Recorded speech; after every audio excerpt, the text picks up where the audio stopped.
NVS KVS নিয়ে আমি একটা রিমাইন্ডার দিতে চাই, যারা যারা ফর্ম ফিল আপ করতে ইচ্ছুক তারা কিন্তু খুব তাড়াতাড়ি ফর্ম ফিল আপটা করে নাও, কেন যে খুব তাড়াতাড়ি এইটা ক্লোজ হয়ে যেতে চলেছে। নর্মালি ফর্ম ফিল আপ কিন্তু 30 দিন ধরে চলে, কিন্তু এই ফর্ম ফিল আপটা কিন্তু মাত্র 20 দিনের মধ্যেই শেষ হয়ে যাচ্ছে। ডেটটাও তোমাকে জানিয়ে দিতে চাই যে রেজিস্ট্রেশন ক্লোজেস বলে লেখা আছে, সেটা হলো 4 ডিসেম্বরে আমাদের কিন্তু এই রেজিস্ট্রেশনটা একদম ক্লোজ হয়ে যাচ্ছে। 14 তারিখে শুরু হয়েছিল, 4 তারিখে শেষ হচ্ছে, মানে 20 দিনের মধ্যেই ফর্ম ফিল আপটা একদম কমপ্লিট করে দেওয়া হচ্ছে।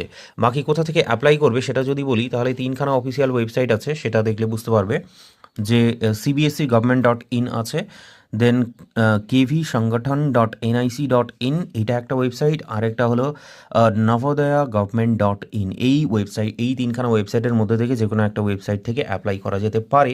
বাকি ফিসটা নিয়ে আমাদের তো অবশ্যই কমপ্লেন আছে, তো কিছু করার নেই।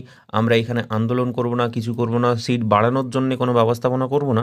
তো দ্যাট ইজ ওয়াই একটু ফিসটা বেশি দিতেই হবে আমাদের। তো টোটাল এখানে মোটামুটি 2000 টাকা করে ফিস সব পোস্টের জন্যই আছে।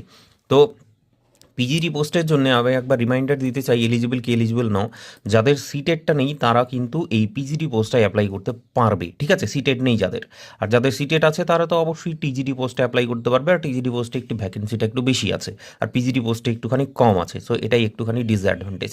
এটা হলো প্রাইমারি লেভেলের হচ্ছে তোমার পরীক্ষা হচ্ছে পিজিটি, পিআরটি যেটা বলা হচ্ছে। তো সেই পিআরটি পরীক্ষায় শুধুমাত্র সিটেটের পেপার 1টা পাস করলেই আমাদের কিন্তু হয়ে যায়, আর টিজিটি পোস্টে হচ্ছে পেপার 2টাকেও পাস করতে হয়।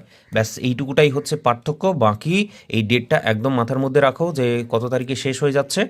আর অবশ্যই ফর্ম ফিল আপ যারা করতে চাইছো ইমিডিয়েটলি করে নাও।